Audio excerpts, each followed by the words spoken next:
Selama 3 bulan terakhir, saya harus mendengar kata-kata yang sama dari istri saya.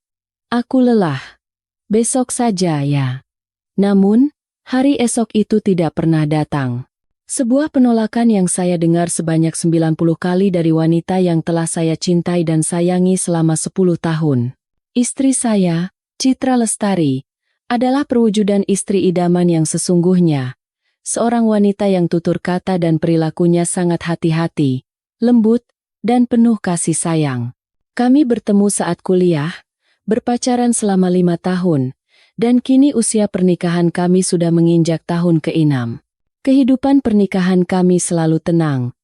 Mungkin tidak sepanas api asmara, tetapi selalu dipenuhi kehangatan. Istri saya adalah seorang guru bahasa Indonesia di SMP, dan saya seorang insinyur konstruksi. Pekerjaan ini membuat saya sibuk dan sering dinas keluar kota. Tetapi tidak pernah sekalipun saya membiarkan istri dan anak saya merasa kekurangan. Saya percaya Citra adalah istri terbaik.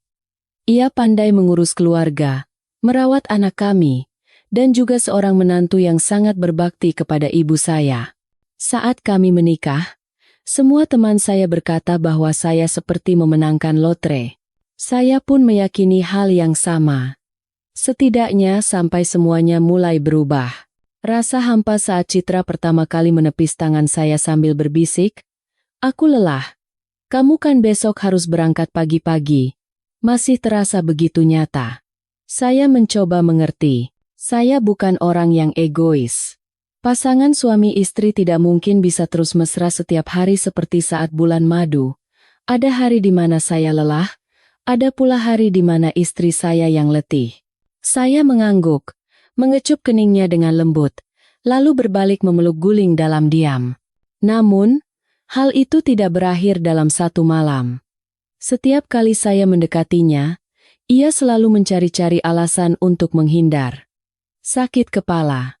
Sedang datang bulan. Stres karena ada murid yang nakal. Malam-malam yang tak terhitung jumlahnya saya habiskan dengan mata terbuka dalam gelap, bertanya pada diri sendiri apa kesalahan yang telah saya perbuat. Apakah aku mengucapkan kata-kata yang menyakitkan? Apakah aku bersikap acuh tak acuh? Saya mulai berusaha lebih keras. Saya pulang kerja lebih awal dari biasanya, lebih sering menjemput anak kami, membantu istri menyiapkan makan malam, dan mengambil alih tugas mencuci piring serta membersihkan rumah. Citra tetap tersenyum dan mengucapkan terima kasih. Tetapi di matanya, tidak ada lagi tatapan hangat yang ditujukan untuk seorang suami. Perlahan, saya mulai merasakan perubahan-perubahan kecil. Dulu ia hanya memakai tabir surya tipis. Kini ia mulai berdandan dengan saksama setiap kali akan berangkat kerja. Parfumnya juga berganti. Aroma lembut yang familiar tergantikan oleh wangi yang jauh lebih kuat dan asing. Ia membeli beberapa set pakaian dalam baru dengan warna-warna berani. Tetapi saya tidak pernah sekalipun melihatnya mengenakannya di rumah. Ponselnya kini terkunci dengan sidik jari dan pengenalan wajah, dan selalu ia bawa kemanapun. Beberapa kali saya mendengar notifikasi pesan masuk saat ia sedang mandi, tetapi saat saya mengambil ponselnya, yang tertera di layar hanyalah tulisan, "Pesan ini telah dihapus." Dengan hati-hati saya bertanya, "Akhir-akhir ini sepertinya sering sekali ada yang menghubungimu?" Citra, dengan suara yang terasa dingin, menjawab sambil tersenyum seolah tak ada apa-apa. "Oh, ini murid bertanya soal tugas. Kenapa kamu jadi ingin tahu sekali?" Saya memaksakan senyum. Seorang murid kelas 2 SMP yang mengirim pesan pada jam 10 malam lalu langsung menghapusnya. Sulit dipercaya bahwa istri saya bisa berbohong dengan begitu tenang. Tapi saya berusaha untuk percaya. Semua suami di dunia ini ingin mempertahankan keluarganya, terlebih jika ada anak kecil di rumah. Anak saya, Rian, baru berusia 6 tahun dan sangat dekat dengan ibunya. Rian, yang belum mengerti kerumitan dunia orang dewasa, setiap malam akan meringkuk dalam pelukan saya dan bertanya, "Ayah, kenapa akhir-akhir ini ibu suka marah sama ayah?" Saya tidak bisa menjawab. Saya hanya bisa tersenyum sambil mengelus kepalanya. lalu memandangi punggung istri saya yang tertidur membelakangi saya di ranjang yang dulu menjadi ruang cinta kami. Saya mulai merenungi diri sendiri. Apakah aku sudah tua dan tidak menarik lagi? Apakah aku terlalu sibuk dengan pekerjaan sehingga menjadi cuek? Penampilan saya memang sederhana. Saya tidak banyak bicara, dan tidak seromantis tokoh-tokoh dalam film. Tapi saya tidak pernah sekalipun mengkhianati istri saya, atau membuatnya menangis karena cemburu. Saya percaya, selama saya menjadi suami yang baik, wanita saya tidak akan pernah pergi. Namun, sepertinya itu hanya angan-angan saya. Suatu hari, saya pulang lebih awal dari biasanya. Saya mampir ke pasar untuk membeli bahan-bahan membuat sayur asem kesukaan istri saya. Saat tiba di rumah, pintu tidak terkunci. Saya masuk ke kamar dan melihat Citra sedang duduk di kursi dengan rambut basah, terkikik geli sambil menatap ponselnya. Tawa yang sudah lama tidak pernah saya lihat darinya. Bukan senyum formalitas, melainkan tawa tulus yang datang dari hati. Ia bahkan tidak menyadari kedatangan saya. Saya hanya sempat mendengar sepenggal kalimat dari percakapannya. Iya, nanti sore aku pakai gaun hijau itu. Kamu suka kan lihat aku pakai itu? Iya kan, sayang? Jantung saya terasa seperti jatuh menghantam lantai. Menyadari kehadiran saya, Citra terlonjak kaget dan tergagap. Kamu sudah pulang. Saya tidak bertanya apa-apa. Saya diam-diam pergi ke dapur, mencuci sayuran, memasak sayur asem, lalu makan sendirian. Malam itu, ia kembali mengulang kata-kata yang sama. Aku lelah. Besok saja. Ya, untuk pertama kalinya dalam hidup, saya merasa begitu lemah. Di rumah yang saya bangun dengan tangan saya sendiri, dalam pernikahan yang saya yakini tak akan pernah retak, saya merasa seperti orang asing. Saya tidak mengatakan apa-apa, tidak juga menuntut penjelasan. Seorang pria, begitu keraguan menyelinap di hatinya, tidak akan membuat keributan. Ia tidak akan berteriak atau meraung-raung karena cemburu buta. Ia hanya akan mengamati segalanya dalam diam, di tengah kegelapan. Saya pun begitu. Saya tidak ingin lagi mendengar kata besok saja. Jika saya terus menunggu, saya akan menjadi orang bodoh yang dibohongi seumur hidup. Malam itu, saya duduk sendirian di balkon. Angin malam terasa menusuk seperti pisau. Saya menyalakan 3 batang rokok yang sudah lama saya tinggalkan, lalu memejamkan mata. Saya tahu saya harus memperjelas segalanya, tetapi saya tidak ingin bertengkar. Saya butuh kebenaran.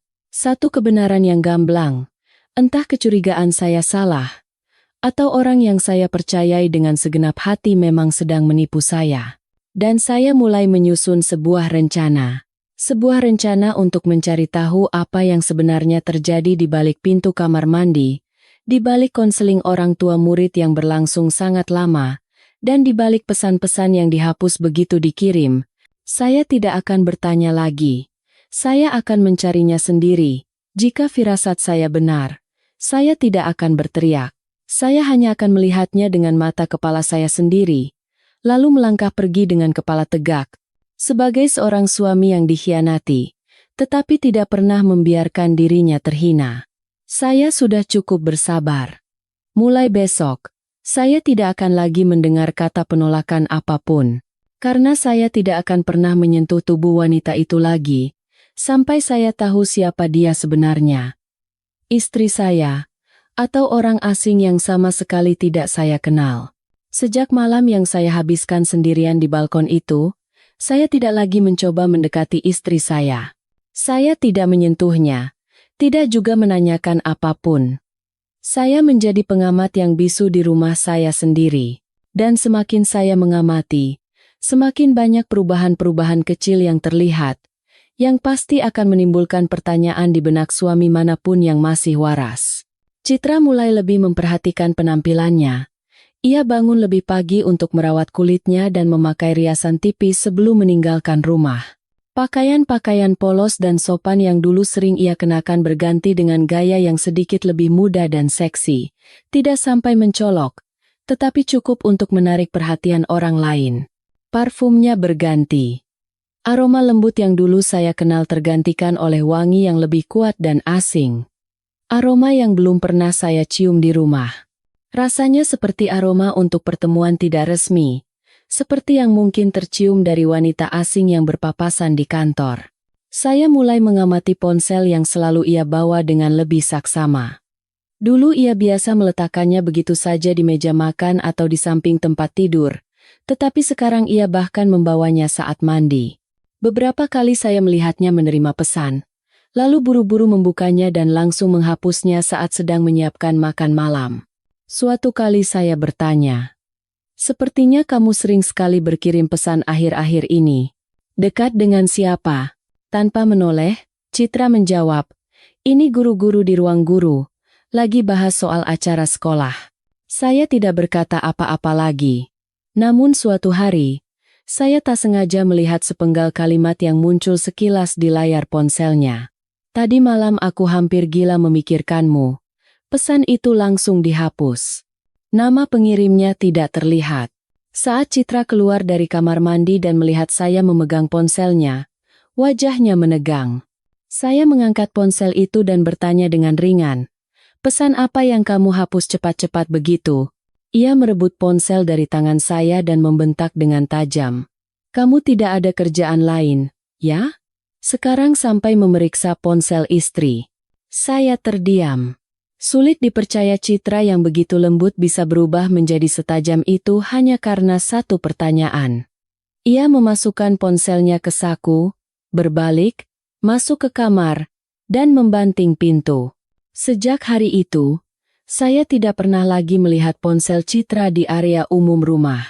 Ia bahkan mengganti kata sandinya dan menambahkan kunci sidik jari serta pengenalan wajah. Ponsel itu seolah menjadi dunia lain yang tidak bisa saya masuki. Saya mulai meninjau kembali kejadian-kejadian belakangan ini. Sesi konseling orang tua murid yang selesai lewat dari jam 9 malam.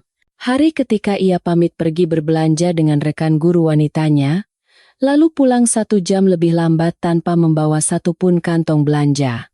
Hari-hari ketika ia mengaku sakit flu dan tidur sepanjang sore, lalu tiba-tiba berdandan larut malam dan pamit pergi ke supermarket. Dulu, karena percaya pada istri saya sama sekali tidak memikirkannya. Tapi sekarang, semua kepingan itu terhampar di depan mata saya seperti peta yang penuh dengan titik-titik mencurigakan. Saya hanya perlu menghubungkan titik-titik itu. Saya tidak terburu-buru. Di luar, saya bersikap seperti biasa, bahkan lebih mesra dari sebelumnya. Saya lebih sering mengantar Rian, menyiapkan makan malam, dan mengirim pesan menanyakan kabarnya, meski saya tahu ia akan menjawab sekenanya. Saya membuat Citra berpikir bahwa saya percaya padanya sepenuhnya.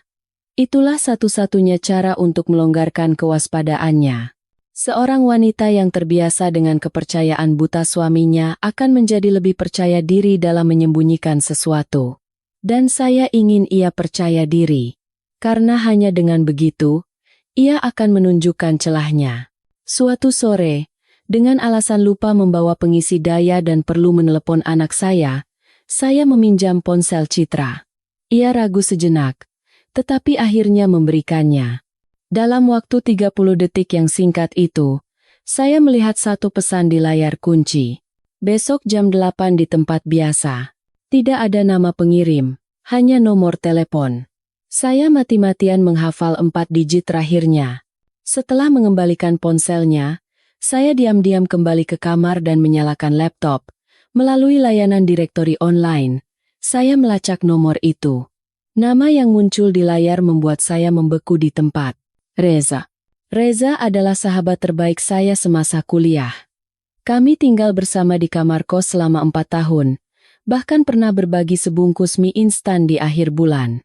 Setelah lulus, kami menempuh jalan masing-masing, tetapi tetap rutin berkomunikasi. Reza lebih dulu sukses dan mendirikan perusahaan desain interior.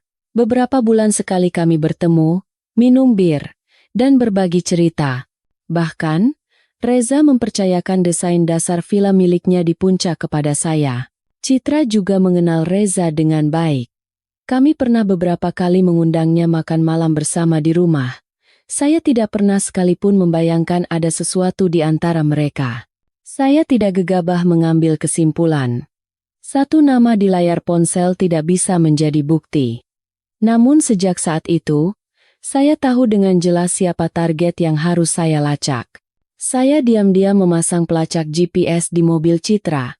Sebuah pelacak super kecil, cukup ditempelkan di bawah jok mobil.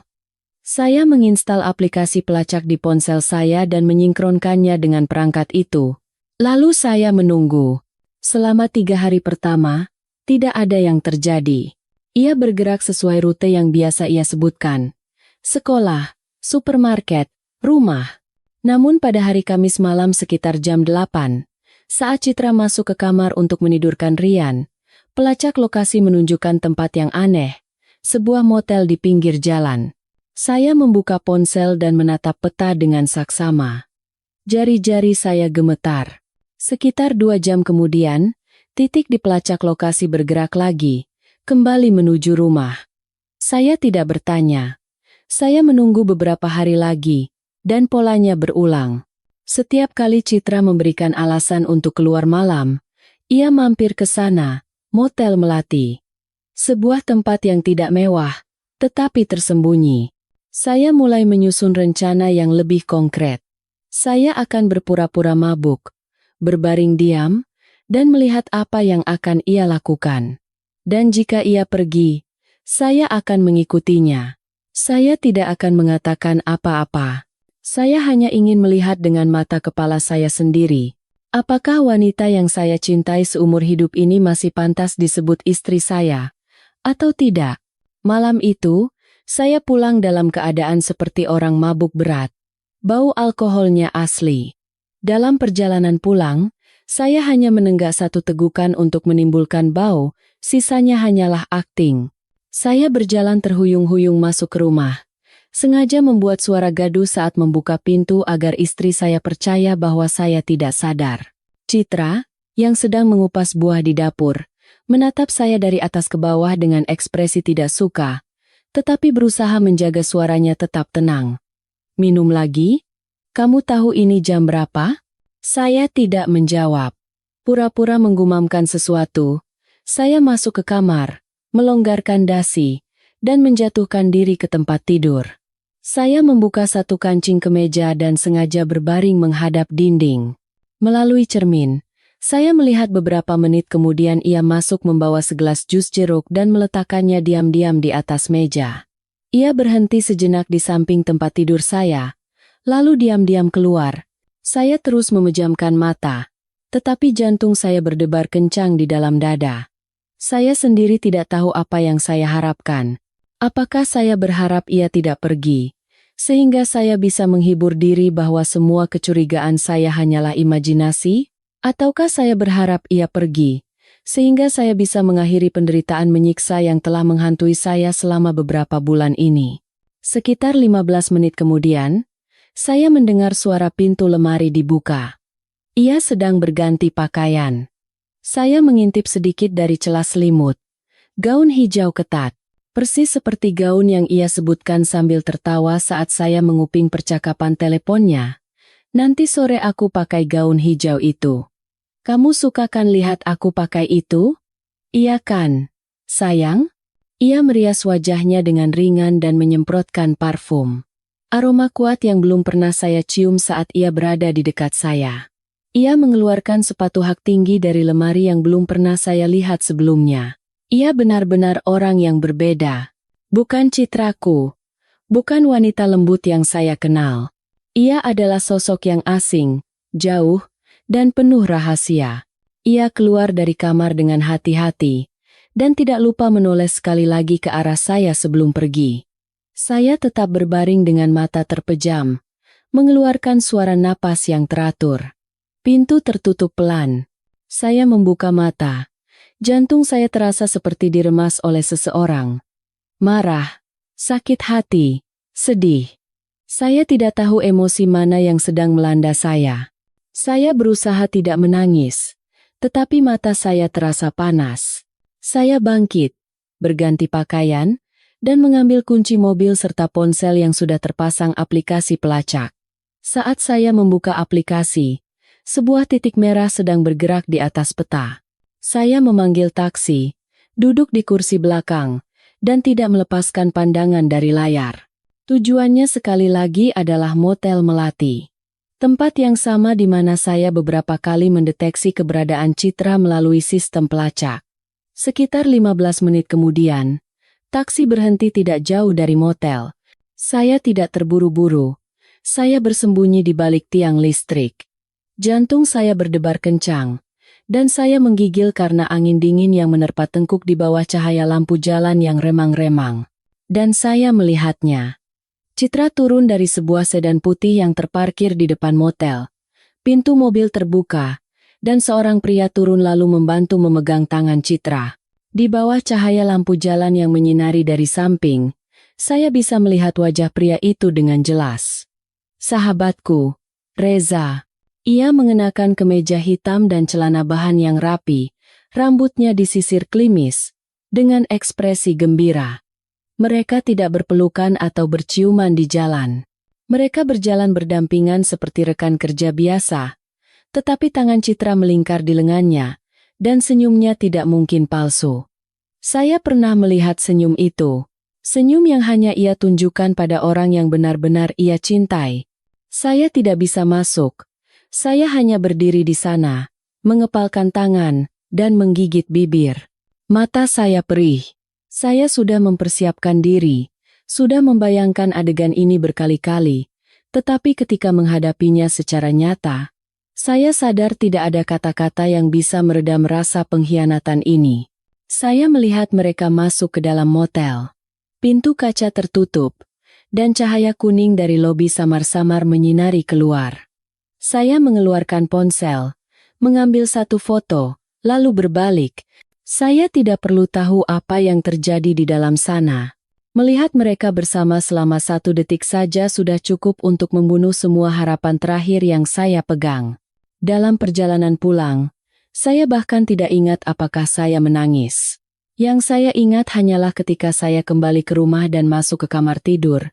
Melihat gelas jus jeruk yang ditinggalkan Citra, hati saya terasa membeku. Saya berbaring di tempat tidur dan menatap langit-langit. Segalanya terasa hancur berantakan. Hanya satu pertanyaan yang terus berputar di kepala saya. Kenapa? Kenapa harus Reza? Kenapa harus dia yang memanggilku saudara? Kenapa harus teman yang kupercaya? Kuundang ke rumah untuk makan bersama, dan berjuang bersama melewati masa-masa sulit kuliah. Dan Citra, kenapa ia bisa menatap mataku setiap hari, memeluk anakku, dan berbaring di sampingku tanpa merasa sedikit pun bersalah. Keesokan paginya, Citra baru pulang sekitar jam 6. Ia berganti pakaian di kamar mandi, lalu berbaring di tempat tidur dan berpura-pura baru bangun tidur. Saya sudah bangun sejak pagi, tetapi terus berbaring membelakanginya. Dari belakang, ia memeluk saya dan berbisik, "Maaf ya, semalam aku tinggalin kamu sendirian. Aku keluar cari angin, memikirkan pekerjaan." Saya tidak menjawab. Jantung saya sedingin es. Wanita ini baru saja turun dari ranjang pria lain dan sekarang berbaring di sampingku seolah tidak terjadi apa-apa. Dengan kelancangannya itu, ia tidak lagi terasa seperti istri saya. Tapi saya tetap diam. Saya butuh lebih banyak waktu. Saya tidak akan memaafkan. Tapi saya juga tidak akan bertindak gegabah. Saya akan membalas luka yang mereka berikan kepada saya, dengan cara yang sama. Sejak saat itu, saya tahu saya bukan lagi suami yang dulu. Saya adalah seorang pria yang dikhianati oleh istri dan sahabatnya sekaligus. Dan saya tidak berniat menganggap semua ini hanya sebagai mimpi buruk. Saya tidak akan membuat keributan, tidak juga memohon. Saya tidak akan mengucapkan sepatah kata pun sampai saya memegang kendali penuh atas permainan ini. Saya mulai menyusun rencana, langkah demi langkah. Sejak malam itu, saya tidak bisa tidur seperti orang normal. Saya tidak bermimpi. Saya hanya berbaring menunggu pagi datang. Di kepala saya, selalu ada satu pertanyaan yang berputar. Bagaimana caranya membuat mereka menanggung akibatnya tanpa merusak sisa kedamaian hidup anak saya? Awalnya saya berpikir, jika saya diam dan pura-pura tidak tahu, semuanya akan mereda. Tapi saya salah. Pengkhianatan, sekali dimulai, tidak akan berhenti karena belas kasihan atau rasa bersalah. Ia hanya akan berhenti ketika orang yang dikhianati bangkit dan memutuskannya. Maka, saya memulainya. Sejak malam istri saya kembali dari motel itu, saya tidak mengucapkan sepatah kata pun padanya. Perilaku saya tetap sama seperti sebelumnya. Mengantar anak ke sekolah, makan bersama keluarga, membersihkan rumah, dan mengirim pesan agar istri saya tidak lupa makan. Tetapi di dalam hati saya, seorang pria lain telah bangkit. Pria yang logis, dingin, dan penuh perhitungan. Di waktu luang, saya mulai merangkum semua yang saya ketahui. Kepergian Citra yang mencurigakan, jadwal konseling orang tua murid yang tidak ada di catatan sekolah, dan kemungkinan bahwa ia telah mendanai bisnis Reza. Melalui rekan-rekan saya di industri konstruksi, saya mulai mencari tahu dengan hati-hati. Tidak butuh waktu lama untuk mengetahui bahwa Reza baru saja membuka cabang baru, tetapi tidak mengungkapkan nama investornya. Seorang teman yang mengerjakan interior untuk perusahaan Reza mengatakan bahwa ia pernah mendengar Reza menyebut nama Citra saat menelepon. Itu sudah cukup. Citra tidak hanya berselingkuh, tetapi juga mengambil uang saya untuk diinvestasikan pada kekasih gelapnya. Saya diam-diam memeriksa rekening tabungan bersama kami. Pengelolaan keuangan memang dipegang oleh Citra, tetapi saya juga mengelola sebagian secara terpisah untuk keadaan darurat. Rekening bersama kami hampir kosong. Sementara itu, ia mulai berbicara kepada saya tentang mengambil pinjaman untuk membeli rumah atau membeli tanah di daerah Bekasi. Ia dengan licik mengatakan bahwa kita harus berinvestasi selagi harga tanah masih murah, demi masa depan anak. Saya mengangguk setuju dan berpura-pura tertarik. Bahkan saya sampai berkata, "Aku percaya padamu, jadi sebaiknya tanah itu atas namamu saja." Mendengar itu, ia tersenyum. Saya tidak tahu apakah senyum itu manis atau getir. Senyum itu mengingatkan saya pada ekspresi penuh kasih sayang saat ia menatap Reza ketika masuk ke motel, ekspresi yang begitu kejam bagi saya. Saya diam-diam memindahkan sisa aset saya dan tanah atas nama saya ke atas nama ibu saya, dengan alasan ada masalah di perusahaan dan saya perlu melimpahkan wewenang untuk penanganan sengketa. Saya meminta bantuan seorang pengacara yang saya kenal untuk mengurus dokumen dengan cepat dan rapi. Sebagian aset lainnya saya gunakan untuk membeli sebuah apartemen kecil atas nama adik perempuan saya, sebagai persiapan jika nanti saya harus keluar dari rumah. Dan tanpa ada yang menyadari, saya memasang sebuah kamera super kecil di sudut lemari ruang keluarga. Saya berbohong dengan mengatakan itu untuk mengawasi anak belajar dari jauh, padahal sebenarnya tujuannya adalah untuk merekam percakapan-percakapan yang tanpa sadar diucapkan oleh Citra. Selama itu, saya terus memainkan peran sebagai suami ideal. Saya yang lebih dulu mengajak Citra makan malam, memesan restoran favoritnya, dan memberinya buket bunga di hari jadi pernikahan kami. Meskipun di hati saya sudah tidak ada perasaan apapun lagi. Citra memaksakan senyum dan mengucapkan terima kasih. Lalu seperti biasa, menghindari hubungan intim dengan alasan sakit kepala. Saya tidak sedih. Saya hanya seperti seorang pemburu yang menunggu mangsanya masuk ke perangkap, mengingat setiap ekspresi dan reaksinya satu persatu. Suatu hari, saya berpura-pura mengalami kesulitan keuangan dan berkata pada Citra bahwa dana perusahaan macet dan saya perlu meminjam uang rumah tangga untuk sementara. Citra tampak ragu, lalu berkata akan mencoba meminjam dari seorang teman. Saya tahu persis ia akan menemui Reza. Dan benar saja, beberapa hari kemudian, ia berkata berhasil meminjam 300 juta rupiah dan meminta saya untuk tidak bertanya dari siapa. Aku tidak enak hati memintanya, katanya. Saya mengangguk dan tidak bertanya apa-apa. Tetapi saya diam-diam merekam percakapan itu dan menyimpannya sebagai bukti penting untuk nanti. Saya mulai bertemu dengan pengacara secara terpisah. Saya menanyakan tentang prosedur perceraian sepihak, pembagian harta, dan hak asuh anak jika ada bukti perselingkuhan. Pengacara saya, yang merupakan teman lama, menatap saya dengan sedih dan berkata, "Kamu harus menyiapkan segalanya dengan sangat hati-hati." Begitu meledak, ada hal-hal yang tidak akan pernah bisa kembali seperti semula. Saya mengangguk dan tersenyum pahit. Aku juga tidak berniat untuk kembali. Selama beberapa hari berikutnya, saya hidup sebagai pria bermuka dua. Siang hari, suami yang sempurna. Malam hari, detektif dalam hidup saya sendiri. Saya memeriksa kembali catatan pelacak lokasi, menyimpan foto-foto mobil Citra yang secara berkala muncul di depan motel, dan juga memotret Struk yang tak sengaja saya temukan di saku mantelnya. Struk makan malam untuk 2 orang di sebuah restoran mewah. Tanpa bertanya dengan siapa ia pergi, saya diam-diam melipat Struk itu dan memasukkannya ke dalam kotak barang bukti. Saya juga mulai mengirim pesan iseng kepada Reza. "Sepertinya kamu akrab sekali dengan keluarga kami akhir-akhir ini. Kapan-kapan kita minum-minum yuk. Aku mau konsultasi soal urusan rumah tangga." Reza membalas dengan ramah seperti biasa, tetapi dengan sedikit kewaspadaan. Saya tahu ia bukan orang bodoh, tetapi ia percaya bahwa saya belum tahu apa-apa. Dan kepercayaan dirinya itulah yang menjadi kelemahan fatalnya.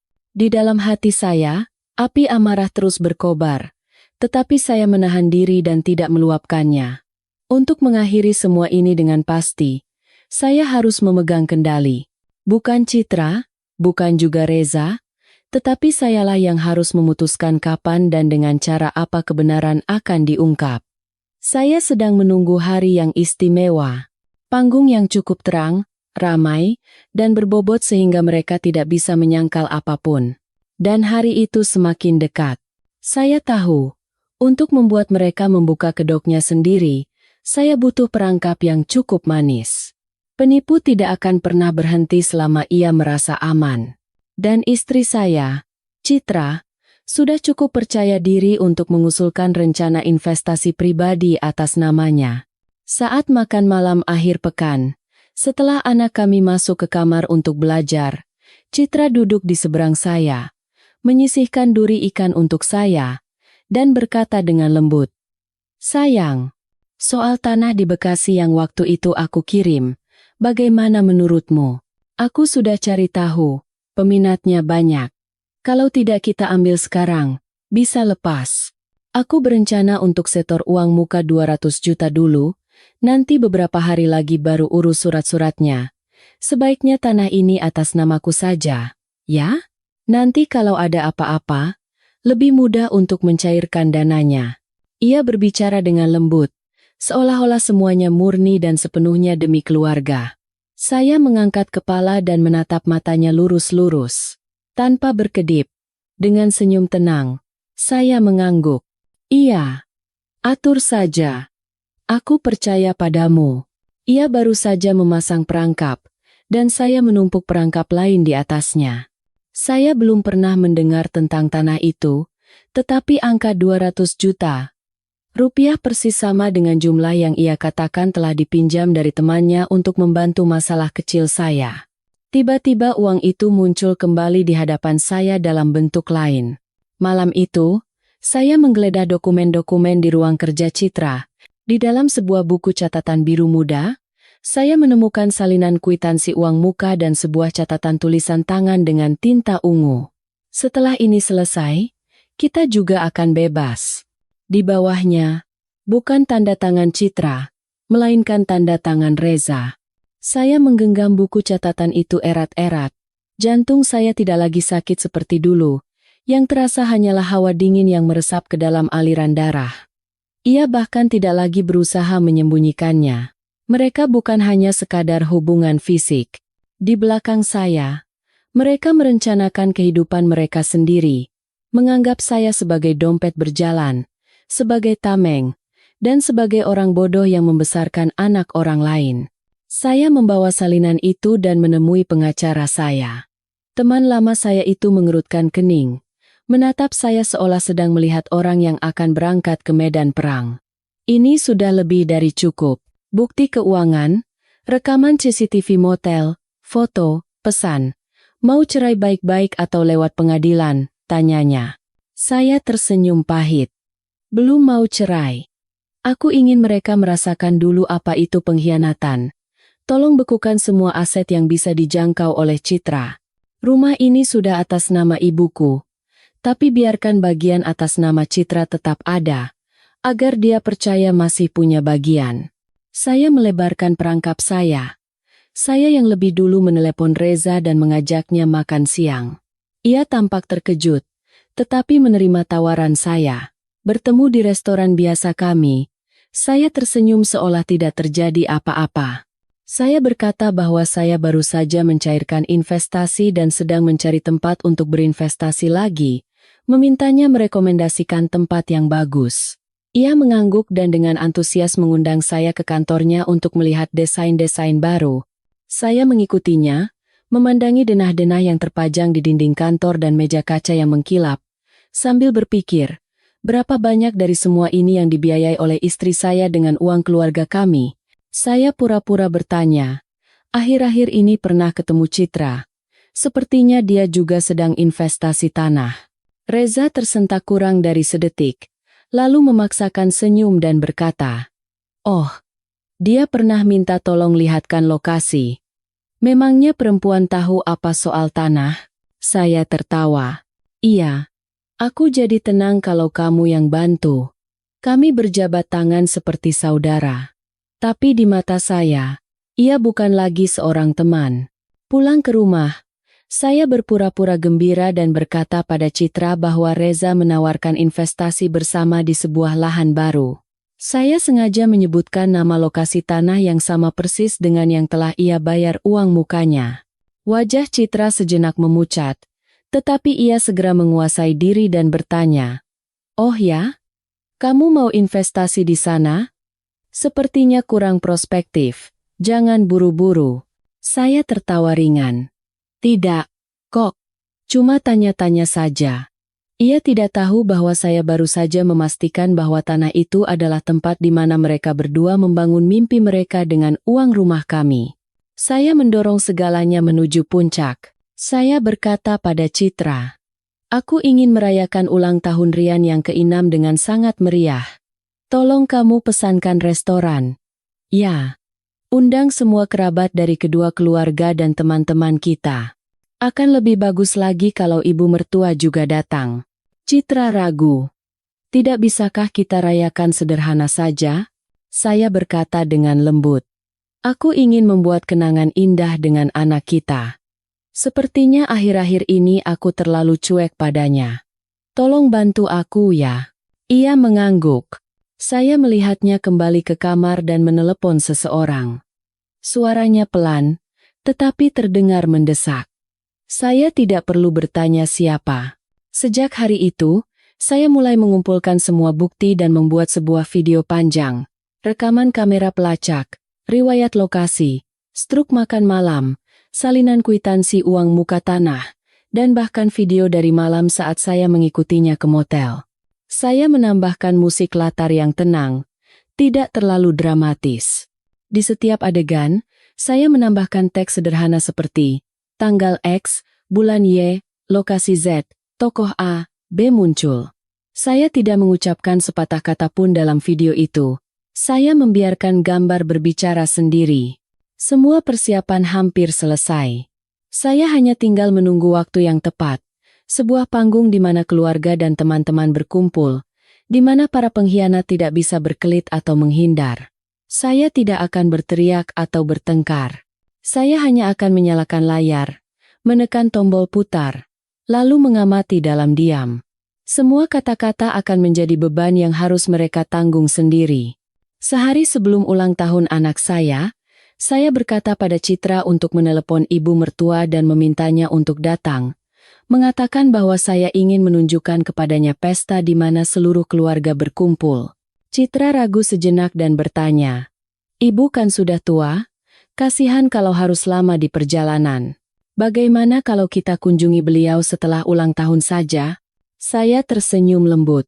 "Tidak bisa. Rian sudah kangen sekali dengan neneknya. Aku ingin anak kita bahagia sepenuhnya." Ia tidak berkata apa-apa lagi, mengangguk, lalu berbalik. Saya melihat ketegangan melintas di matanya, seolah sedang menghitung sesuatu di kepalanya. Saya tahu, semakin jaring yang saya tebar menyempit, semakin ia gelisah. Topeng sempurna yang Citra bangun sendiri mulai retak perlahan. Tapi ia belum tahu bahwa saya sudah melihat isinya yang kosong dan membusuk sejak lama. Malam itu, setelah menidurkan Rian, saya duduk sendirian di ruang tamu, mendengarkan rekaman CCTV yang menangkap Citra menelepon Reza. Isinya tidak terdengar jelas, tetapi saya bisa melihat gerakan bibirnya yang familiar. Jangan datang. Berbahaya. Ibuku juga datang. Saya tertawa pelan dan bergumam. Tahu berbahaya tapi terus melakukannya. Itu karena hukumannya belum cukup besar. Saya menunggu. Reza tidak perlu muncul. Orang-orang yang perlu tahu kebenaran adalah mereka yang tersisa.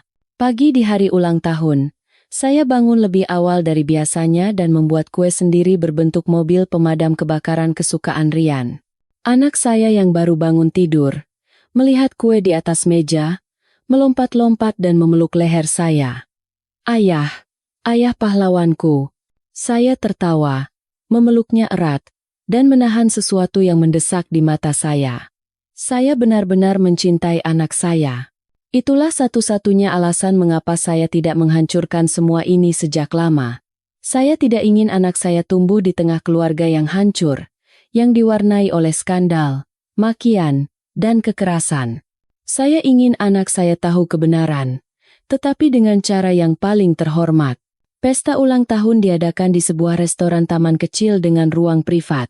Saya meminta Citra untuk memilih tempat yang cukup nyaman bagi keluarga untuk bersantai, tetapi juga cukup formal agar tamu tidak merasa diremehkan.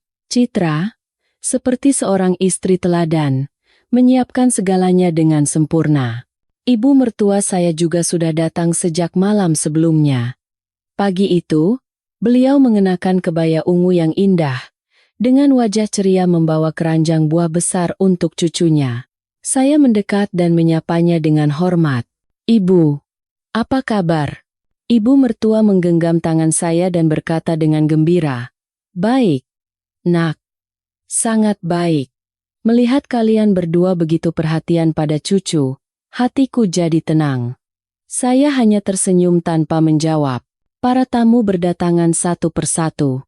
Kerabat dari kedua belah pihak, beberapa teman dekat saya, dan rekan-rekan kerja Citra. Reza tidak datang.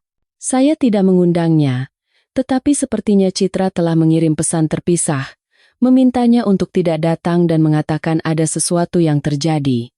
Untunglah ia tidak muncul.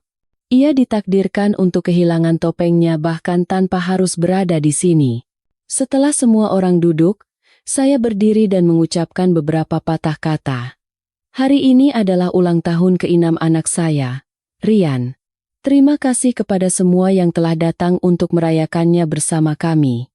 Namun pada kesempatan ini, saya ingin berbagi sebuah cerita pribadi yang telah saya sembunyikan selama beberapa bulan terakhir. Saya pikir, inilah saatnya untuk jujur kepada semua orang. Semua mata tertuju pada saya. Wajah Citra memucat. Ia tergagap dan bangkit dari kursinya. Bima, apa yang kamu lakukan? Saya menatapnya dan berkata dengan lembut, "Duduk dulu. Dengarkan semuanya. Baru kita bicara." Saya menekan tombol remote. Proyektor di belakang menyala, dan di layar besar, video pertama muncul. Gambar buram menunjukkan balkon rumah kami. Suaranya tidak jelas, tetapi terlihat sosok Citra yang diam-diam berganti pakaian dan meninggalkan rumah di tengah malam. Dilanjutkan dengan adegan saya yang mengikutinya, dan kemudian sosok Citra yang masuk ke motel bersama seorang pria berkemeja hitam. Berikutnya, foto-foto struk restoran dan struk motel. Rekaman dari kamera tersembunyi yang menangkap percakapan Citra dengan Reza juga diputar. Aku sudah tanda tangan. Sekarang tanah itu milik kita. Begitu dia membereskan asetnya, kita bisa langsung mulai. Dan terakhir, salinan kwitansi uang muka tanah dengan tulisan. Setelah ini selesai, kita juga akan bebas dan tanda tangan Reza memenuhi layar. Suasana pesta menjadi sunyi senyap. Tidak ada yang berani membuka mulut. Terdengar beberapa bisikan sesaat, lalu hening kembali. Citra membeku di tempat, bibirnya bergetar. Ibu mertua menoleh padanya dan berteriak dengan suara parau, "Citra, apa yang sudah kamu lakukan?" Ia menutupi wajahnya dengan kedua tangan dan meraung, "Maafkan aku salah. Saya tidak melihatnya." Saya menatap lurus ke arah ibu mertua dan berkata dengan tenang, "Saya pernah berkata pada ibu bahwa saya akan menyayangi Citra seperti anak ibu sendiri. Saya sudah bersabar dan terus bersabar, berusaha mempertahankan keluarga ini. Tapi saya tidak bisa diam lagi. Anak saya, Rian, tidak boleh hidup dalam kebohongan." Saya mendekati Citra dan menyerahkan sebuah map tipis. Ia menatap dokumen itu. Matanya terbelalak. Saya berkata, "Itu surat cerai. Aku sudah tanda tangan. Sebaiknya kamu juga. Semua aset sudah aku bereskan. Rumah ini, atau apapun, tidak ada bagian untukmu. Uang yang kamu berikan pada Reza, anggap saja itu hadiah dariku untuk membeli kebebasan kalian berdua." Citra menatap saya dengan wajah basah oleh air mata. "Bima, tolong jangan begini, aku hanya hilaf sesaat. Kita punya Rian." Dengan suara yang tidak lagi lembut, melainkan tegas, saya berkata, "Rian tidak butuh ibu seorang pengkhianat. Ia butuh lingkungan yang lebih baik." Ibu mertua membenamkan wajahnya di kursi dan menangis tanpa suara. Beberapa kerabat membawa Citra keluar, menjauhkannya dari tatapan tajam orang-orang. Saya memeluk Rian. Anak itu, tanpa mengerti apa-apa, bertanya, "Ayah, kenapa ibu menangis?" Saya mengecup keningnya dengan lembut dan berbisik, "Ibu berbuat salah, nak. Tapi ayah akan selalu ada di sini." Pesta berakhir lebih awal dari yang diperkirakan. Tapi bagi saya, itulah saat pertama di mana saya bisa benar-benar bernapas lega. Sejak pesta ulang tahun yang menentukan itu, saya melepaskan peran sebagai suami yang sabar. Tidak perlu lagi berpura-pura tidak tahu. Tidak perlu lagi tersenyum seolah tidak ada apa-apa sambil berbaring di samping wanita yang telah mengkhianati saya. Saya Bima. Dan mulai sekarang, saya akan hidup sebagai seorang pria yang tahu cara menjaga harga dirinya. Tetapi, meskipun mudah diucapkan, hati tidaklah demikian. Setelah hari di mana saya mengungkap kebenaran, hati saya dipenuhi campuran antara lega, hampa, dan sedih. Saya masih mencintai Citra. Fakta yang tidak bisa disangkal oleh siapapun. Jika tidak cinta, tidak akan sesakit ini. Namun, beberapa retakan tidak akan pernah bisa diperbaiki, dan kepercayaan yang telah pecah, bahkan jika disambung kembali, akan seperti cermin retak yang tidak akan pernah bisa memantulkan bayangan masa lalu dengan utuh. Sejak hari itu, Citra pulang ke kampung halamannya di Yogyakarta bersama ibunya. Tidak ada permintaan maaf tambahan, tidak ada satupun panggilan telepon. Saya tahu ia terkejut. Ia pasti tidak pernah membayangkan saya akan mengungkap segalanya dengan cara seperti itu. Ia mungkin berpikir saya akan diam-diam mengajukan cerai atau paling banter menyerahkan dokumen ke pengadilan. Ia tidak akan pernah menyangka saya punya keberanian untuk membuka semua bukti di depan keluarga, rekan kerja, dan kerabat. Tapi saya harus melakukannya. Jika tidak, ia akan terus hidup dalam keyakinan bahwa ia adalah korban. Merasa tidak adil. Saya tidak ingin anak saya tumbuh di tengah bisik-bisik bahwa ayahnya telah meninggalkan ibunya. Hanya dengan kebenaran yang terungkap, kelak ketika anak saya bertanya-tanya, ia akan bisa mengerti pilihan apa yang telah ayahnya buat. Beberapa hari pertama setelah Citra pergi, Rian tidak banyak bicara. Anak itu sepertinya cepat dewasa, dan ia sudah merasakan bahwa suasana di rumah telah berubah sejak lama.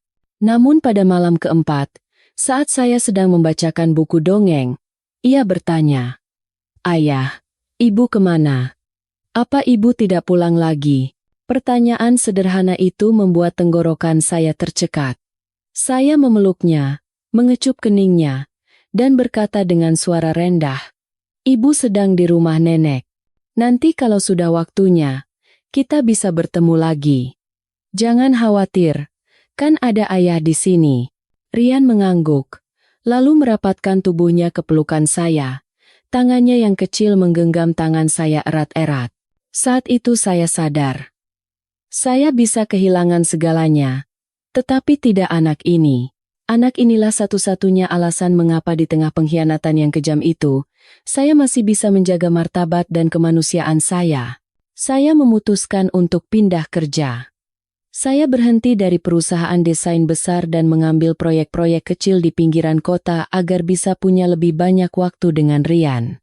Saya mempekerjakan seorang asisten rumah tangga paruh waktu untuk menjaga Rian saat saya tidak ada. Saya fokus membangun kembali bukan hanya kehidupan material, tetapi juga kehidupan batin. Saya mulai belajar memasak dengan benar. Bukan sekadar memasak untuk mengisi perut, tetapi memasak untuk menunjukkan bahwa ayah juga bisa sehebat ibu. Saya belajar cara melipat baju, membersihkan rumah, dan memilih pelembut pakaian yang cocok untuk kulit anak saya. Hal-hal yang dulu tampak sepele itu perlahan membentuk saya menjadi seorang ayah yang sesungguhnya. Dulu saya melakukannya karena tanggung jawab, sekarang saya melakukannya karena cinta. Suatu pagi, saat mengantar anak ke taman kanak-kanak, saya melihat Reza di depan gerbang kantornya. Wajahnya kuyu, janggutnya tidak terawat. Melihat saya, ia buru-buru memalingkan wajah. Saya hanya meliriknya sekilas, lalu berjalan melewatinya. Saya mendengar desas-desus bahwa istrinya mengajukan gugatan cerai segera setelah pesta ulang tahun itu. Perusahaannya juga dikabarkan mengalami masalah keuangan karena klien-klien membatalkan kontrak. Saya tidak merasa senang, juga tidak merasa puas. Saya tidak pernah ingin menghancurkan siapapun. Saya hanya berpikir bahwa orang yang berbuat salah harus menanggung akibatnya sendiri. Reza adalah seorang pria, teman saya, teman yang pernah berbagi sepotong roti di masa kuliah. Tapi ia memilih pengkhianatan, dan di jalan itu, tidak ada jalan untuk kembali. Malam itu, saat merapikan rak buku, sebuah surat tak sengaja jatuh. Surat dari Citra. Rupanya ia meninggalkannya sebelum pulang ke kampung halaman, dan saya tidak menyadarinya. Tulisan tangannya masih selembut dulu. Bima, jika kamu membaca surat ini, berarti aku sudah pergi. Aku tidak punya muka untuk menemuimu. Aku salah. Semuanya salahku. Aku tidak akan menyalahkan siapapun atau mencari alasan. Aku hanya lemah. Aku merasa kekurangan cinta dan mencoba mencarinya di tempat lain. Tapi aku tidak sadar bahwa yang sedang aku hancurkan adalah sebuah keluarga hangat yang diimpikan oleh banyak orang. Kamu mencintaiku, menjagaku, dan selama bertahun-tahun tidak pernah mengeluh sekalipun. Aku tahu itu. Aku tahu semuanya. Tapi aku serakah. Aku merasa masih muda, menarik, ingin dipuji, dan dicintai. Aku bodoh. Tidak apa-apa jika kamu tidak memaafkanku. Aku tidak berani mengharapkannya. Tapi suatu saat nanti, jika hatimu sudah sedikit lebih tenang, tolong izinkan aku bertemu dengan Rian sekali saja. Aku mencintai Rian, dan aku tahu aku tidak pantas untuk itu. Saya hanya membaca sampai di situ dan tidak sanggup melanjutkannya. Saya memasukkan surat itu ke dalam sebuah kotak kayu, menguncinya, lalu duduk dalam gelap untuk waktu yang lama. Saya tidak tahu apakah suatu saat nanti saya bisa memaafkan. Mungkin suatu hari nanti bisa, tapi tidak sekarang. Luka di dalam diri saya masih terasa segar. Tapi setidaknya, saya tahu saya tidak membalas dendam dengan kebencian. Saya membalas dendam dengan kebenaran, dengan keadilan, dan dengan cara membiarkan mereka yang bersalah hancur dengan sendirinya. Seminggu kemudian, telepon dari Citra datang. Bukan untuk saya, melainkan untuk anak saya. Saat saya mengangkatnya lebih dulu, suaranya bergetar. Boleh aku bicara sebentar dengan Rian? Saya terdiam beberapa detik, lalu memberikan gagang telepon kepada Rian. Anak itu menerimanya dengan senyum cerah. Ibu, Rian kangen, Saya tidak sanggup melihat ekspresi anak saya, jadi saya memalingkan wajah. Anak itu terlalu kecil untuk mengerti apa yang sedang terjadi. Tapi saya percaya, suatu saat nanti, ia akan mengerti segalanya dan memilih sendiri bagaimana ia akan bersikap terhadap ibunya. Dan saya tahu satu hal, saya tidak akan pernah mengulangi kesalahan yang sama, kepercayaan buta. Saya akan hidup dengan cara yang berbeda, tetapi tetap dengan martabat. Saya mengajukan gugatan cerai pada minggu yang sama dengan pesta ulang tahun itu. Pengacara saya datang membawa dokumen dan mengatakan semuanya akan selesai begitu saya menandatanganinya. Semua bukti sudah cukup, tetapi sebelum mengangkat pena, saya berpikir selama beberapa hari lagi. Bukan karena masih ada sisa perasaan untuk Citra, melainkan karena saya ingin memastikan apakah saya bertindak benar sebagai seorang ayah. Apakah emosi saya tidak akan membuat anak saya lebih terluka? Saya menjemput ibu saya ke Jakarta dan menceritakan segalanya. Ibu saya terdiam lama, lalu hanya berkata satu hal, urusan orang dewasa, selesaikanlah dengan cara yang manusiawi. Tapi anak itu, dia darah dagingku, dia tidak salah apa-apa. Saya mengangguk. Yang bersalah adalah Citra, tetapi sebagai seorang ayah, saya punya kewajiban untuk menjaga langit Rian tetap cerah. Tidak ada yang ingin anaknya tumbuh di tengah perang dingin yang tak berkesudahan. Pada sidang mediasi pertama di pengadilan, Citra datang dengan wajah tanpa riasan dan pakaian sederhana.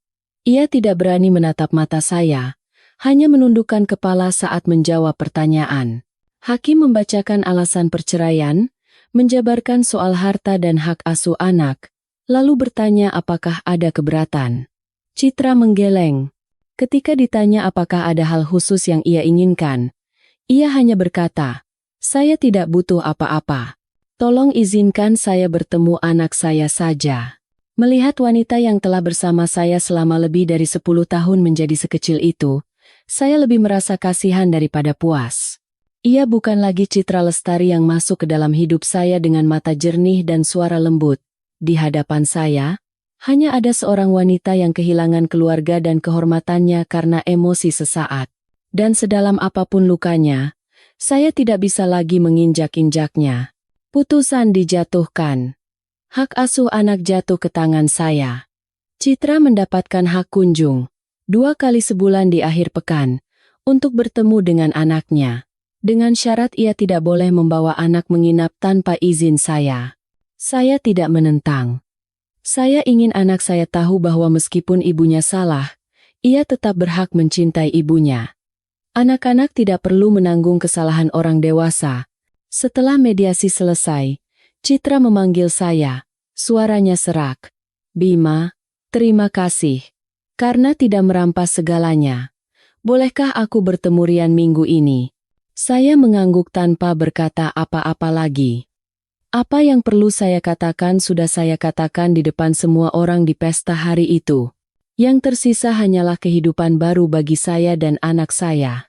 Malam itu, saya membawa Rian ke taman dekat rumah. Anak itu duduk di pangkuan saya, makan es krim stroberi kesukaannya sambil tertawa riang. Saya bertanya, "Nanti kalau ibu telepon, Rian mau ketemu?" Rian mengangguk. "Mau. Rian kangen. Tapi, apa ibu tidak tinggal di rumah kita lagi?" Saya menatap langit dan menghela napas ringan. "Iya, tidak lagi. Tapi ibu tetap sayang sama Rian. Hanya saja, ayah dan ibu tidak tinggal bersama lagi, seperti teman dekat yang sudah tidak sedekat dulu. Tapi kalau bertemu tetap saling sapa."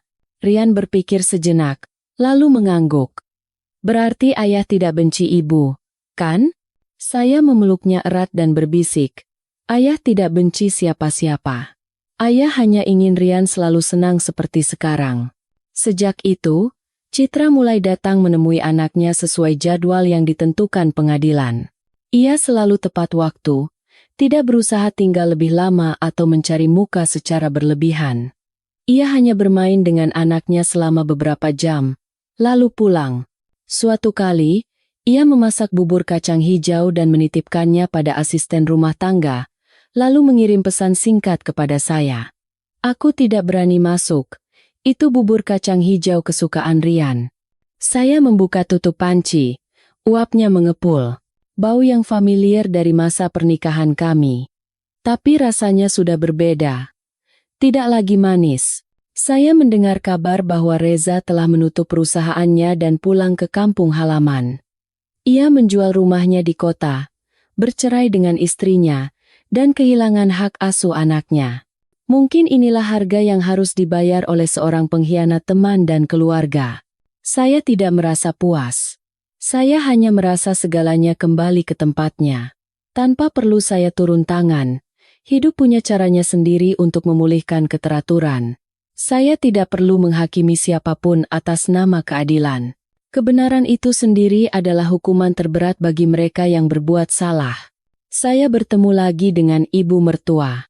Saat itu beliau diam-diam datang ke Jakarta untuk menemui cucunya. Ibu mertua duduk di kursi, menggenggam tangan saya, matanya memerah. Ibu yang minta maaf. Nak, ibu telah membela anak ibu secara buta. Karena tidak mendidiknya dengan benar. Kamu jadi menderita. Tapi dia tahu dia salah. Dia sangat menderita sekarang. Tidak menyalahkan siapapun, hanya menyalahkan dirinya sendiri. Saya menatap ibu mertua dan berkata dengan lembut. Saya tidak menyalahkan ibu, orang yang bersalah yang akan menanggung bebannya. Saya hanya berharap ibu sehat dan tidak terlalu bersedih. Rian sangat membutuhkan neneknya. Ibu mertua mengangguk dan menyeka air matanya dengan sapu tangan. Dan untuk pertama kalinya dalam beberapa bulan, saya merasakan hati saya menjadi tenang. Saya pindah ke apartemen kecil yang sudah saya siapkan. Rumahnya tidak besar, tetapi cukup nyaman untuk kami berdua. Saya mendekorasi satu kamar khusus untuk Rian sesuai keinginannya. Dindingnya dicat biru, dan di beberapa tempat ditempel gambar pahlawan super. Saya mengajari anak saya cara melipat baju sendiri, merapikan mainan, dan menyapa orang yang lebih tua dengan sopan. Saya tidak ingin anak saya tumbuh menjadi anak manja hanya karena tidak ada ibu. Saya percaya, jika saya hidup dengan benar, anak saya juga akan tumbuh dengan benar. Suatu kali, Rian memamerkan gambar yang ia buat dengan tema keluarga kita. Di sana ada gambar saya, dia, dan Citra, bertiga. Saya tidak memarahinya atau menyuruhnya memperbaiki. Saya hanya memeluknya dan berkata, gambarnya bagus sekali. Ibu pasti senang sekali kalau lihat gambar ini. Saya memperlambat laju hidup, mengurangi acara minum-minum yang tidak perlu dan hubungan sosial. Waktu itu saya gunakan untuk anak saya, dan untuk diri saya sendiri. Setiap malam membaca buku, mendengarkan musik yang tenang, dan berjalan-jalan dengan Rian. Saya belajar cara bahagia tanpa harus bergantung pada siapapun. Tidak ada yang lebih menyakitkan daripada pengkhianatan dari orang terdekat, tetapi tidak ada pula yang lebih mendewasakan seseorang selain rasa sakit itu. Kehidupan saya dan anak saya perlahan menemukan kestabilan. Tidak ada lagi perasaan kehilangan arah setiap kali bangun pagi. Tidak ada lagi rasa hampa saat memasuki dapur yang telah kehilangan kehangatan istri. Semua saya tangani dengan tangan saya sendiri. Mencuci, membersihkan, memasak, mengantar anak. Saya terbiasa dengan gaya hidup yang ringkas, rapi, dan secukupnya. Yang terpenting, saya belajar untuk tidak membiarkan hidup saya dikendalikan oleh emosi orang lain, terutama emosi satu orang yang nyaris menghancurkan saya. Namun, ada satu hal yang tidak saya duga, yaitu tatapan mata anak saya Rian. Tatapannya saat memandangi ruang kosong di dalam rumah, di meja makan, dan pada akhir pekan tanpa kehadiran ibunya. Awalnya Rian tidak banyak bicara. Ia tetap pergi ke sekolah, bermain dengan teman-temannya, dan tertawa bersama saya. Lalu suatu hari, saat saya menjemputnya dari les sepak bola, ia tiba-tiba bertanya, "Ayah, sekarang ibu tinggal di mana?" Saya terkejut sejenak dan mengeratkan pegangan pada setir, tetapi berusaha menjaga suara tetap tenang. Ibu tinggal sama nenek di desa. Jauh sekali, jadi susah untuk sering-sering ke sini. Rian terdiam sejenak, Lalu bertanya lagi, "Ibu kelihatan sedih, ya? Tidak ceria seperti dulu." Saya menoleh pada anak saya. Di dalam matanya yang polos, penuh dengan pertanyaan yang saya tidak tahu bagaimana harus menjawabnya. Saya hanya bisa berkata, "Mungkin begitu. Orang dewasa pandai menyembunyikan kesedihan, tapi sepertinya tidak bisa di mata anak-anak." Anak ayah hebat ya. Pengamatannya tajam dan hatinya baik. Tapi jangan khawatir. Ayah dan ibu sama-sama sayang sama Rian. Apa yang terjadi antara ayah dan ibu bukan salahmu. Dan kamu boleh menyayangi ibumu sebanyak yang kamu mau. Rian mengangguk dan tidak bertanya lagi. Tapi malam itu, saat saya masuk ke kamarnya untuk mematikan lampu, saya melihatnya memeluk bantal yang biasa dipakai ibunya, membenamkan wajahnya di sana. Dada saya terasa sesak sekali lagi. Saya sadar, sekeras apapun saya berusaha, saya tidak akan bisa menggantikan posisi ibunya di hati anak saya. Di dalam hatinya, ada ruang kosong yang hanya bisa diisi oleh satu orang. Tetapi saya juga tahu, jika saya kehilangan ketenangan dan terbawa emosi, saya hanya akan memberikan luka lain pada anak saya. Jadi, saya memutuskan untuk lebih mendengarkan ceritanya. Saya tidak menghindar ketika ia mulai berbicara tentang ibunya. Saya membiarkannya menelepon ibunya kapanpun ia mau, bahkan mengingatkan Citra untuk menelepon secara berkala, meskipun hati saya sendiri masih penuh dengan luka yang belum sembuh. Suatu sore, saat bersiap pindah ke rumah baru dan membereskan kardus-kardus lama, Rian menemukan sebuah bingkai foto tua. Isinya adalah foto kami bertiga. Saya, Citra, dan Rian. Anak itu memegang bingkai itu, matanya berbinar. "Ayah, boleh tidak foto ini dipajang di ruang tamu? Waktu itu kita bahagia sekali, ya?" Saya tidak tahu harus menjawab apa.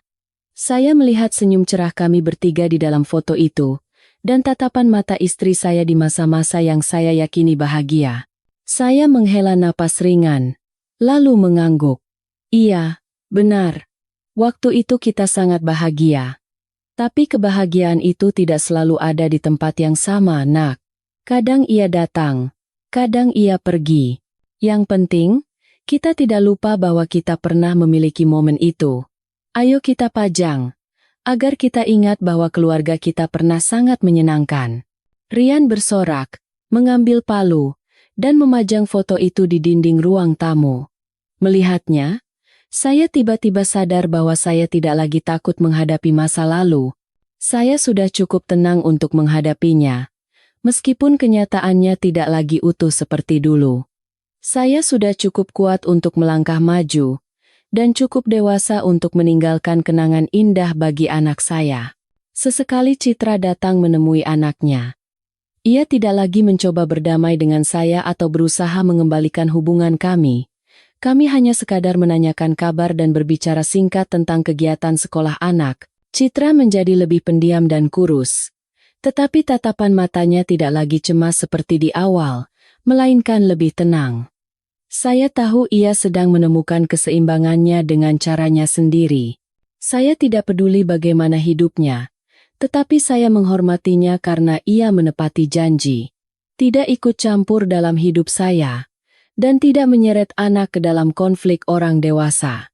Ia sesekali mengirim mainan, buku, atau kartu ucapan. Di setiap barang itu tertulis, "Dari Ibu Citra." Rian dengan gembira menerima hadiah itu, lalu berlari ke arah saya dan memamerkannya. "Ibu ingat ulang tahunku. Berarti ibu masih sayang sekali sama aku ya?"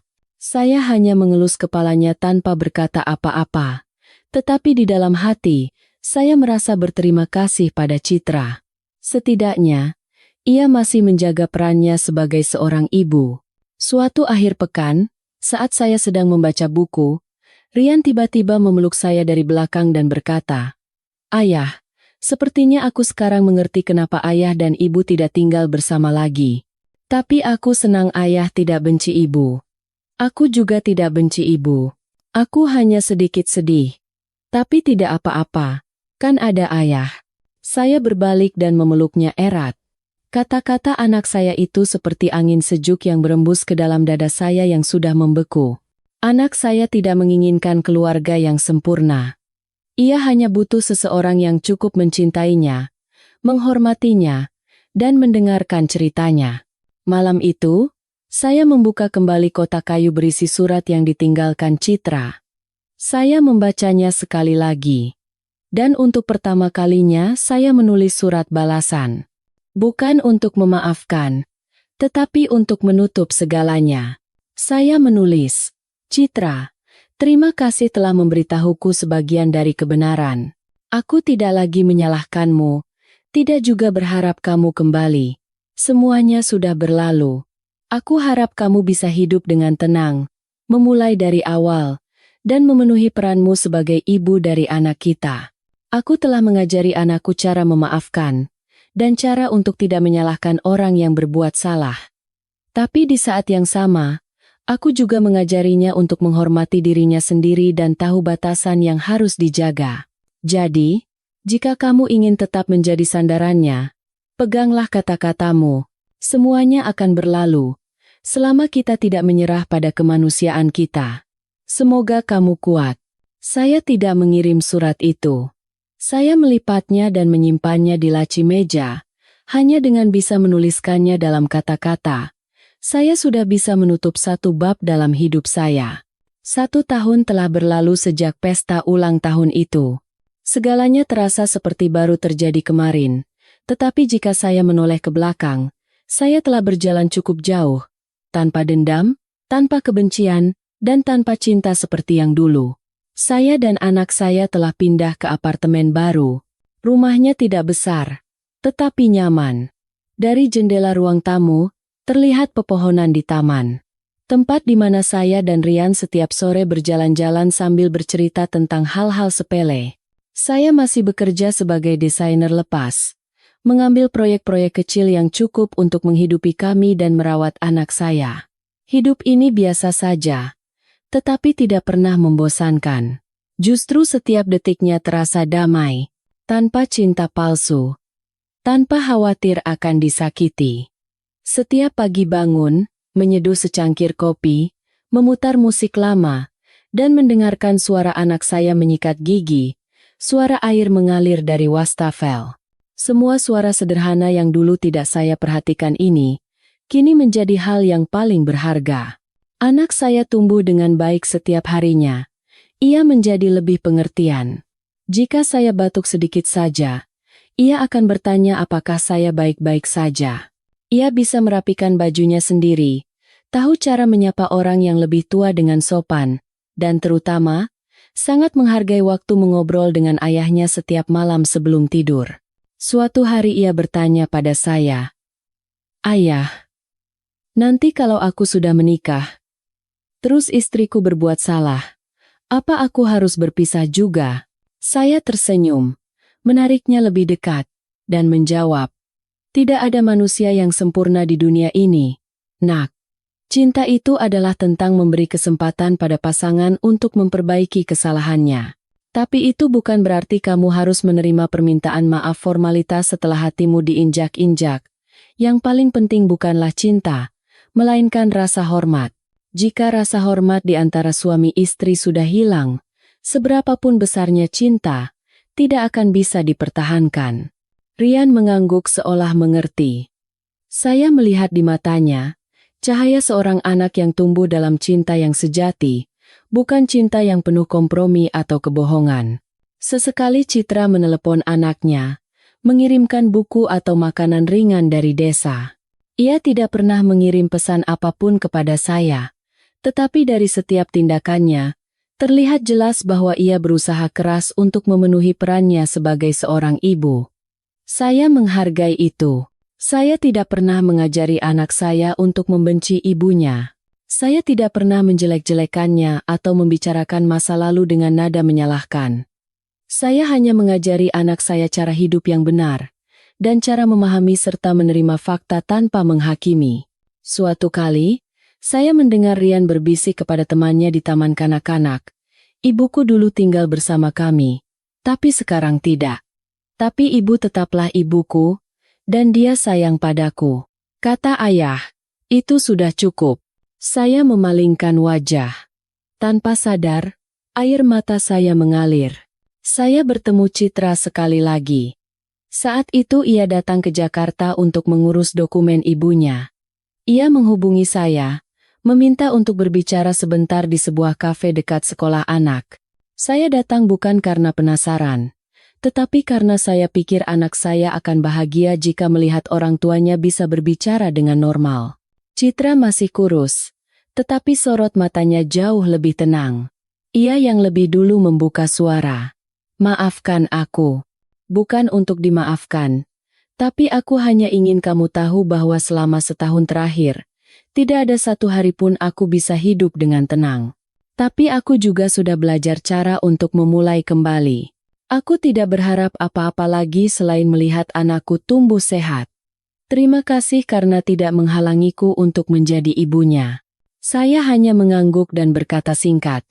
Kita semua pernah membuat kesalahan di satu titik. Tapi jika kita benar-benar berniat untuk memulai kembali, sisanya akan dijawab oleh waktu. Pertemuan itu berakhir dengan tenang, tanpa celaan, tanpa penyesalan, tanpa air mata. Saat saya beranjak pergi, saya merasa ringan, seolah baru saja meletakkan beban berat di hati saya. Pengampunan tidak perlu diucapkan dengan kata-kata. Ketika kita bisa memikirkan orang itu tanpa merasa sakit lagi, ketika kita tidak lagi berharap ia menderita, itulah pengampunan yang sesungguhnya. Saya menjalani hari-hari seperti itu. Bebas tetapi tidak kesepian, sendiri tetapi tidak kedinginan. Setiap pagi bangun pagi, berolahraga, menyiapkan sarapan untuk kami berdua, mengantar anak ke sekolah, lalu kembali untuk bekerja. Akhir pekan, saya membawa anak saya ke rumah neneknya atau bermain dengan anak-anak tetangga. Tidak ada makan malam mewah atau liburan mahal, tetapi ada tawa anak dan kedamaian hati. Bagi saya, itu sudah lebih dari cukup. Dulu, ketika saya tahu saya dikhianati, saya pikir saya tidak akan bisa hidup. Saya pikir saya akan hancur jika kehilangan istri dan sahabat. Tetapi setelah melalui semuanya, saya baru sadar, seseorang baru akan menjadi kuat ketika ia tidak punya apa-apa lagi untuk hilang. Ketika kita bangkit dari dasar luka yang paling dalam, semua hal setelahnya hanyalah benturan-benturan kecil yang lewat begitu saja. Saya tidak lagi takut dikhianati, tidak lagi takut ditinggalkan. Yang saya takuti hanyalah menjadi tidak cukup kuat untuk melindungi anak kecil yang sedang tumbuh di tengah dunia yang penuh perubahan ini. Tetapi setiap hari menatap mata anak saya tahu saya masih melakukannya dengan baik. Jika sekarang ada yang bertanya kepada saya, jika kembali ke masa itu, apakah Anda akan memaafkannya? Saya hanya akan tersenyum. Pengampunan bukan untuk kembali ke masa lalu. Pengampunan adalah untuk meletakkan beban masa lalu dan melangkah maju. Saya tidak menoleh ke belakang, tidak juga membalas dendam. Saya hanya memilih untuk hidup dengan baik, agar anak saya tahu, seberapapun dunia terbalik, ayahnya adalah orang yang tidak akan pernah berubah. Cerita saya ini bukan untuk menggurui atau mengeluh. Saya hanya ingin berkata kepada para pria yang pernah terluka seperti saya, Anda boleh sakit, tetapi jangan hancur. Anda boleh kecewa, tetapi jangan kehilangan kepercayaan pada diri sendiri. Kebahagiaan terkadang bukanlah tentang memiliki seseorang di sisi kita, melainkan tentang menjaga keutuhan diri sendiri bahkan setelah hancur berkeping-keping. Jika Anda telah mendengarkan sampai di sini, terima kasih telah menemani hingga akhir cerita yang panjang ini. Jika Anda pernah mengalami pengkhianatan, ingatlah, tidak ada balas dendam yang lebih besar daripada kesuksesan dan kedamaian Anda. Dan jika Anda hidup dalam keluarga yang utuh, tolong hargailah itu. Karena ada hal-hal yang sekali hilang, tidak akan pernah bisa ditemukan kembali.